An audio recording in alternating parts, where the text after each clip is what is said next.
Hello and welcome to Members on the Mic with the Troy Chamber of Commerce, where we connect with Troy Chamber members as they give us a glimpse into their company and share some of the business lessons they've learned along the way. Hi everyone, I'm Tara Thompson-Cusack, President and CEO of the Troy Chamber of Commerce, and I'm joined by the amazing and lovely co-host, Sheila Denstead. Hello everyone. First, I'd like to take a moment to thank our presenting sponsor, Trion Solutions. Stay tuned for our very first commercial break where you can learn how you can rely on Trion. So Sheila, we have a great guest ahead of us today. Why don't you do some introductions? I would love to, and excited to also. Today we're meeting with JJ Sinkular, who founded Sele Solutions in 2021 to put her training as an engineer and scientist to good use in creating and implementing strategies for sustainable development to ensure business success. Prior to founding Sele, she worked alongside her teams in automotive industry for 20 years, designing, engineering, testing, and launching a variety of products and services. She started her career as a physicist, conducting and publishing scientific research to further her understanding in a variety of fields. Welcome, JJ. We're so excited to have you here today. Thank you. Thank you so much for having me. I appreciate it. I must say, JJ always makes me feel like I am the least smartest person in the room when she walks in. And that's a good quality because obviously I respect you completely for it. Thank you. But I do happen to think that the two of you are extremely smart. Everyone's smart in different ways. I like that. All right. Thank you. That makes us feel good. Well, JJ, thank you so much for joining us. Obviously, you and I have had some numerous conversations on sustainability. But why do you think sustainable development is so important for businesses to kind of investigate further and improve for their own workability? So thanks for that question, Tara. I essentially think sustainability is, a very simple, logical term to think about. Sustainability essentially means success in the present without compromising success in the future. So that's really all there is to it. None of anyone's businesses operate in a vacuum. Mm-hmm. We're all interconnected with the economy, with society, with the environment, based on the resources, based on waste disposal, based on emissions, based on what happens with all of that eventually, and also interconnected in time. What we sow now, we will reap later. So we have to think long term. If you just look at natural disasters, it used to be, 18 or 20 billion a year in the past, in the 80s. And now in the 2024, it was 184 billion, just the cost of cleanup. Well, you're seeing it happen so often, too. So there's dramatic changes happening in our world. Absolutely. And it's not just, cost at the national level, it's impacts to each business. The cost of inaction for each business is tremendous. If we don't do anything about it now, all of our businesses will suffer long term.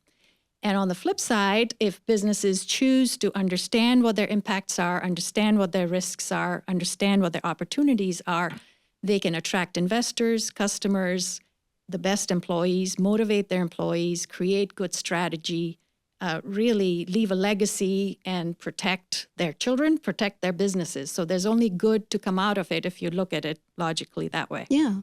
And it's something so important right now. I love that, the retention side of things, or even the recruitment side of things, and why someone might choose to work with one company over another. That's awesome. So tell us about some of the services Sele Solutions offers to businesses to help them become more sustainable and to help their employees. So really, Sele can help at any stage of the sustainability journey, because it is a journey. You can't just flip the switch overnight and be sustainable. There's money invested in what we're doing today. We have to transition and do it in the right, sensible manner that makes sense. And the journey is different for each company. So we can help with the education upfront for any audience to understand any aspect of sustainability, and that can vary by sector, by industry, by a specific company. Then we can do a workshop where we can have all the decision makers present, and we can understand what are their priorities, what is material for their business to be successful in the short term and the long term, and the journey along the way. And then we could create a strategy and then implement the strategy by identifying technologies that could move them, or processes that can move them towards sustainable development, and then design them, implement them, measure them to show the improvement, and then, if necessary, even innovate, either along with their innovators or find university R&D that's ready to be commercialized and bring to the market so that they can move towards that transition faster. And oftentimes, many of these things result in cost savings because That's always a plus. Absolutely, because they've just been a business has been doing the things they have been because they didn't have a reason to change. But if there is a reason to look into it, they might actually find something, a better way of doing it, which not only in the long term will be beneficial, which it will be, but even in the short term. So that's kind of the benefit of it all. So it's almost kind of, Sheila, if you agree, it's like a one-stop shop. You can help them diagnose some of the issues and see what they're not doing to help improve, work with them through that entire process, and then get them to where they need to be for their future of sustainability. Absolutely. And according to their priorities, according to their materiality, that's the term, what is material to their success, based on their stakeholders, based on their investors, based on their leadership, their board. What do they want to see happen to their business long term? So it's personal to each and every company. It is. Oh, I love that. Well, guys, I think this is a good moment to take a quick little break and hear a word from our presenting sponsor, Trion Solutions. We'll be right back. I'm Joe Vicari, President and CEO of the Joe Vicari Restaurant Group, which encompasses 24 restaurants throughout the country. Trion's able to provide for our employees health insurance, 401ks, vacation time. All of that helps us compete against larger companies for top talent. Happy employees make for great service, and that's what our restaurants are known for. That's why we rely on Trion. You can always rely on Trion. Welcome back to Members on the Mic with the Troy Chamber of Commerce. We are here with JJ from Sele Solutions. So over the past few years, I've actually grown to know you, and really, I adore you. But what I don't know is how you got all of this started. You have such an amazing and vast background. So how did it turn into starting your own business and making all these kind of things come to fruition? So thank you for that question. It's just like sustainability is a journey. This was a journey for me as well. I started out, as Sheila mentioned, as a physicist. I think there's a lot of, when you're starting out, you're trying to find how you can make a difference, trying to know yourself first, trying to understand what motivates you. At first, it was, my childish approach to, I wanted to do the hardest thing and, challenge myself. And then I started to do physics research at an early age, and I loved it. But I started to ask myself, sure, this is helpful in understanding the world, the universe, but I also want to make a difference. And that kind of led me to engineering and industry, where I still got to understand how things work, but then how could I make them better? And then what do I do them for? So then, for a long time in the automotive industry, I worked on safety-related products that gave me a huge sense of satisfaction of really impacting people's lives and keeping them safe in vehicles, outside vehicles. So that was the fulfillment part of it at that point in time. And also, I often tell my kids I learned how to be a mom by first learning how to be a good manager, a good leader of people. And so that's a learning journey as well. And I, loved learning, what motivates people, what motivates my team, and kind of moving forward there. And then eventually, after I got to a point and my kids were getting older, I couldn't help every day feeling that I wanted to do something to make a difference, to help the world be a safer place in the long term, given how the natural disasters are getting worse. A lot of things are getting worse on our planet, and it affects lives. It affects kids, our kids, everyone's kids, and also businesses. So I wanted to look at it from a point of view of a business because twofold. One, businesses are often the emitters of a lot of the problems, not deliberately, not knowingly, but that's how we evolved as a society. But now it's time to evolve further and move on to something so that we can continue to evolve and not destroy ourselves.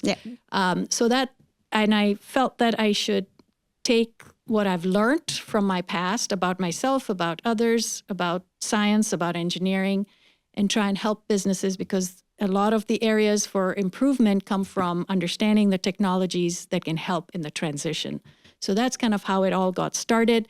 And then, of course, the people aspect of it is very important, understanding what I know, what I don't know, whose help do I need to get it done, and finding the right partners to work with, collaborate with, to really make the difference, and focusing on what really matters. There's so much that needs to be done, but you got to start with what's the most important. Yeah. And figure out how to get that done. Put the bit puzzle by bit. pieces together. Yes, just like anything.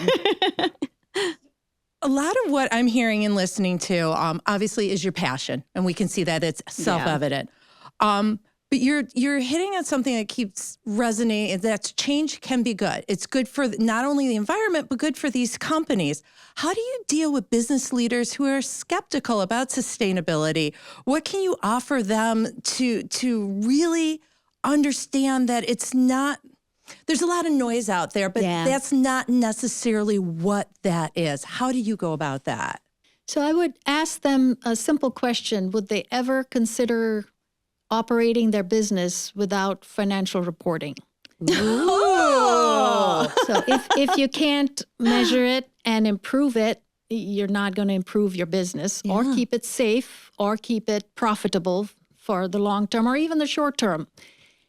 Similarly, sustainability needs to be measured. Your impacts need to be measured. Your risks need to be measured. Financial risks. It's just because it's related to sustainability doesn't mean it doesn't have a financial impact. It does. And the opportunities on the other side. So, just like we talked about earlier, if there's a new technology that can make you more sustainable and be cheaper for you, save you money, for various reasons, because it prevents things in the long term, but even in the short term, why not? And really, if you look at it from that perspective, it becomes self-evident that you should be looking into it. It doesn't mean you have to go out, immediately and overnight change everything. Yeah. No, it's just like if you found a process in your business that was broken or a product that needed improvement in quality. You'd understand it. You understand how to do it. And You're looking into it. Yeah. And just create a plan, a process to measure how you could improve. That's exactly how this is. It's, we need to depoliticize what's going on right now because it really doesn't help anybody, even the worst emitters of emissions, even the worst polluters, even the worst creators of waste. It's not going to help anyone because we're all interconnected. And as they say, there's no planet B. Yeah. This is it. We can have aspirations for going to another planet, and hopefully we will someday. Mm-hmm. But in the meanwhile, this is our planet, and we got to protect it and be successful in it for the long term. Good. Just a piggyback on that. Something you were actually at a session we were both at yesterday. How long, because it stems from this, how long does it take to implement a program like that? The session we were at yesterday was very clear that they had to measure it and make sure it fit everyone and get everyone's input so that it wasn't just in a silo. What would you suggest for a business owner? So I think baby steps are possible. So the first step would be to have a session where you could actually understand the business's priorities. Your stakeholders' priorities, your shareholders, your board, your leadership's priorities. And then based on that, those deep dive sessions could be, anywhere from a day to a week, a month. Once that materiality analysis per se is taken care of, then you can bite off chunks of things to work on. So while your full transition will depend on which industry you are part of, how fast you want to move in order to remain profitable. So all that can vary, but you can start seeing improvement within a few months by measuring and having the right metrics, having the right KPIs to make those improvements. So it all comes down to just like financial reporting and the changes, positive changes that those bring about. Sustainability reporting and doing materiality analysis, identifying what needs to be improved and measuring those improvements. We all like to see things improve, whether whatever we are working on. If we break it down into small chunks and see the improvements in those small chunks, you see the benefit of it right away. I will say it's interesting. You said it, I think, in the very beginning that like sustainable development is just investing in the future. Exactly. It's interesting when you just wrap it up in a bow like that. It's obvious everyone needs to be doing their part and paying attention to this because that is the driving force of what's going to move forward. So I guess to kind of wrap this up, but who else should be looking into this? Who else can we help? What are all those things? What's your reach? How do we do this? So I think we all have a footprint. We all have an impact. We all have a risk and an opportunity. So it's even at the individual level, we need to start thinking. And it's not in a punitive manner. It's not saying, oh, we're terrible. And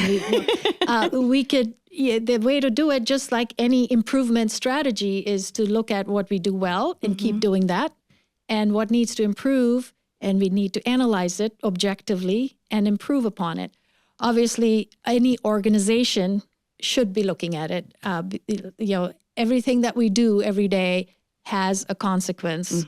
And if we can simply be more cognizant of it, more self-reflective of it, whether it's a small community organization, whether it's a large, multinational organization, really, even at home, what do we do at home? What are the things we can do every day that can make a difference?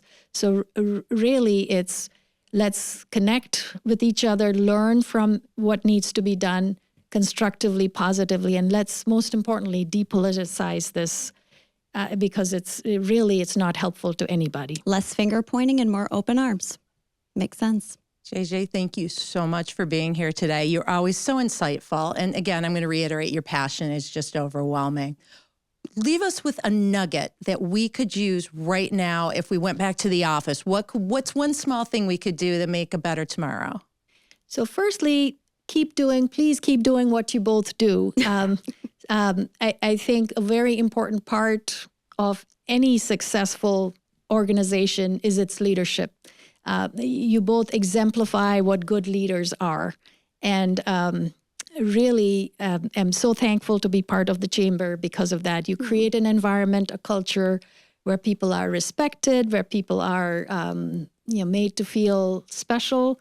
And there's positivity. I think that's the key. There's no unhealthy competition. There's people are trying to help each other constructively and authentically. So thank you for what you do. Oh my God, I was like, cry. Thank you. I thought maybe make sure I recycle, but okay.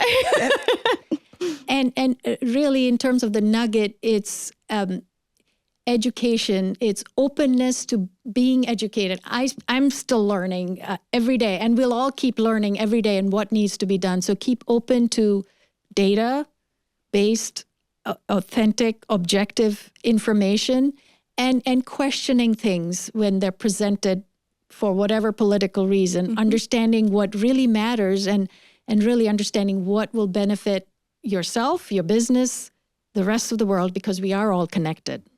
It doesn't matter what side of the aisle. It just matters we work together. That's it. All one planet. Yeah, awesome. Well, JJ, thank you so much for joining us. We truly appreciate spending the time with us. Guys, that is all we have here today on Members on the Mic with the Troy Chamber of Commerce. To learn more about upcoming events, go to troychamber.com. Thanks and have a great rest of your day. Bye now. Bye-bye. Thank you.